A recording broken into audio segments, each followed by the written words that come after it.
Welcome to Basel, ladies and gentlemen. We are once again here for the... Hold on a second. That's better. Yeah, this is my face. How you doing? Welcome back to Basel, ladies and gentlemen. You might remember that last year I went to Basel to film a bunch of stuff at the Mobil Expo and drive a bunch of cars. Well, guess what? I'm back again to do the very same thing. And also, I'm back. Welcome back to Core Motive. Let's get this show on the road. You also might want to stick around to the end of the video so I can tell you what's the deal with this seemingly unassuming Peugeot 208 parked outside.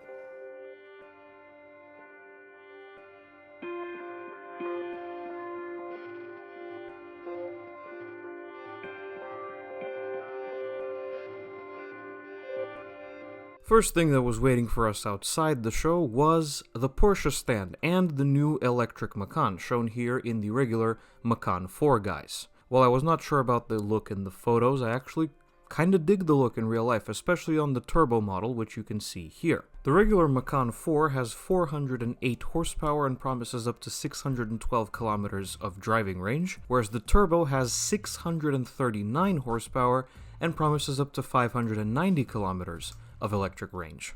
Once we walked past the cop cars, one of the first things waiting for us inside was the new Hyundai Ioniq 5N, the N Division's first ever electric car with 650 horsepower, and a drift mode, and synthesized sounds that can mimic an internal combustion engine, and a simulated dual-clutch automatic transmission with the ability to shift, quote-unquote.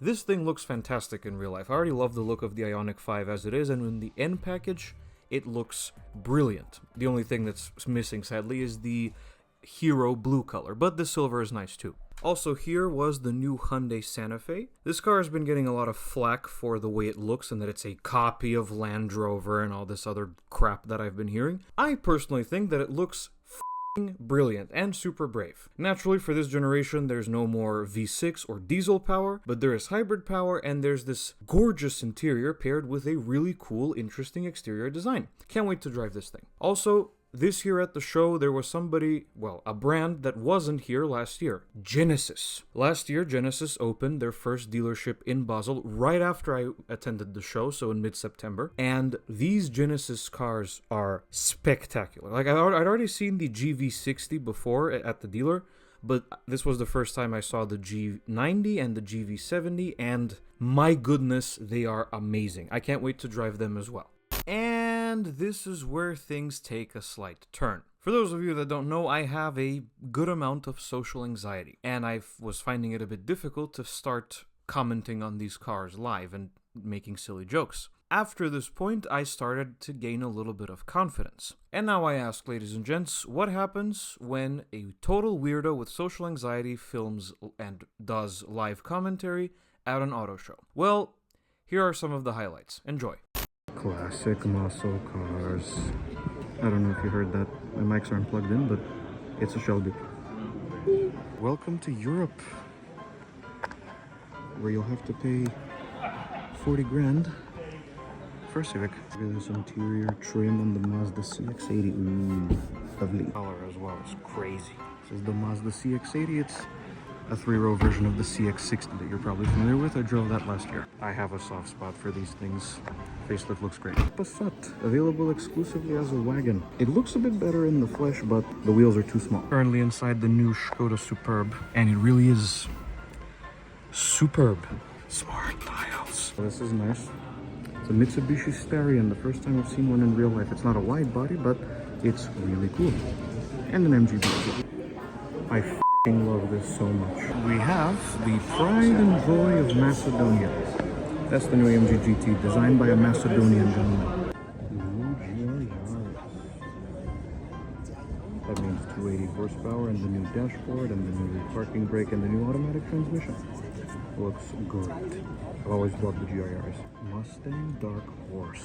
I didn't even know they were going to offer this in Europe. It only has 454 horsepower instead of the 510 or 500 that it has in North America. But it looks stunning, and the clear reflector looks better. Sorry, American. This interior is lovely, and this 6-speed manual transmission is so precise. That's such a short throw, but these bucket seats are not fat ass friendly. I barely fit in them at all. It's kind of painful. Excuse me while I go find a crowd. Alright, that's enough of that. Now it's time for something interesting. It's time to finally go on a drive. So, what's the first car that we're gonna be taking on a drive?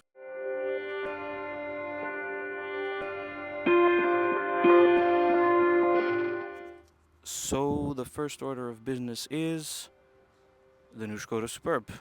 Let's check it out. So, as I was saying, this new Skoda Superb, this is the wagon with the 2-liter diesel engine and with the Lauren and Clement trim level, which means luxury in this case. And obviously it has a DSG automatic transmission. Pretty sure it's a 7-speed here. So first impressions, last year most of the cars I drove were electric. Kind of forgot what it's like to drive a brand new car with a diesel engine because we don't really get those that much back home either. But so far, very serene, very quiet. Steering wheel's nice, but the steering itself is actually pretty heavily weighted and has quite a lot of feedback. Still not sure how to feel about the shifter being mounted here, but on the plus side, we do have the incredible, amazing, wonderful, super user-friendly smart dials that I'm now using to turn on the ventilated seats for both of us. We also have a giant panoramic sunroof. Gotta point the camera to the right place for the cameraman. And we have just departed.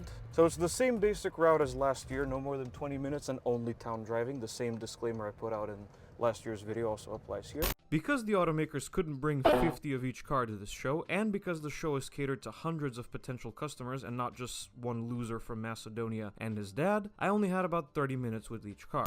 Gotta say, VW has smoothed out the DSG quite impressively. Even though it's a dual clutch, you can't really tell that it's shifting at all. That's fantastic. Pulling is pretty surefire. The interior quality here is truly excellent. Like most of the internet, I'm not sure how I feel about these little details here, but everything else is lovely. Love the unlacquered wood. Everything is solid as you'd expect. Another thing about the Superb I'm noticing is that it doesn't feel especially massive, because it is massive, but it doesn't feel like it's impossible to drive. It actually feels quite, normal sized, and that's a good thing. Suspension seems to be good. Basel is the worst possible place in the world to test ride quality because of how good the roads are, but seems to be good so far. Irons out the tiny little imperfections in the road fairly well. But also this Superb is on the 18-inch wheels, so всеки видам много яко, ако го прегледаме клипчето и нема звук. Another thing I'm noticing, the rear visibility, despite the fact that it's a wagon, that's an interesting traffic light setup. Despite the fact that this is a wagon, the rear visibility is actually surprisingly decent. There's one ergonomic gripe I have here. I'm now noticing every turn signal and wiper control is now on the left side of the steering wheel. I'm not a fan of that type of setup, but they had to free up room for the shifter, so can't be too hard on them. Still annoying though. Ooh, Insignia OPC, very nice. It's so nice to be in a new car where I can just reach down and turn a dial to change the fan speed. And that was it for the Skoda Superb. I can best describe this car as effortlessly brilliant. And unfortunately, that's it for test drives this year. I don't know what happened, but most of the dealers were a little bit strict. Nobody else was offering test drives except for the VW Group dealer. So I did get contact details, so when I go back to Basel eventually, I will be giving it a try. But for now, that's it for test drives. So let's see what else was at the show and what left a good impression on me. This here is the new MG HS, the second generation of the automaker's compact crossover SUV. It looks pretty nice and the interior is actually really impressive. Well done. Kia's latest electric crossovers, the EV3 and the EV9, were also here. The styling in real life is something else. It's really something to behold. And they both have fantastic interiors, and they're promising a lot of things. Small wonder that the EV9 won World Car of the Year. The Renault 5 E-Tech Electric. I'm really glad that Renault continues to believe in the compact electric car, and this thing looks amazing. I did prefer this white one over the green one that they had though. The 250 series Toyota Land Cruiser. Fantastic job on the styling. I cannot wait to drive this thing over some rough stuff. And those were some of my personal highlights at the Automobile Expo in Basel this year. There was a bunch of other cool stuff like the Renault Scenic E-Tech Electric, the Alfa Romeo Junior, which you can see here, the Lexus LBX. A lot of cool stuff, and a lot of Subarus as well, which is something I'm not used to seeing. Also, the Ford Tourneo. Wonderful. Both of them, actually. The smaller one and the bigger one. That was about it for the Automobile Expo in Basel this year. Again, it's a little bit unfortunate that I was not able to drive more than a single car, but that was the policy of the dealers that attended the show this year, so I can't really argue with that. But I did get some contact info from the dealers, so when I go back to Basel, I might be able to film a little something here and there. So I just wanted to use the end of this video to have a little chit chat with all of you guys now that I'm finally back. So how you been doing? I hope you've all been doing well, and I hope you're ready for a whole bunch of new content coming your way. I have a backlog of car reviews ready to go, not really ready to go, but ready to be edited and posted and for you to watch them. And I have a lot of other cool content planned, including discussions about the automotive industry like we usually do, which will now include my face, and some racing game videos also coming soon. Not just talking about racing games, but also playing racing games. The racing game world is a little bit more heated nowadays, and there's a bunch of content to be made on that as well.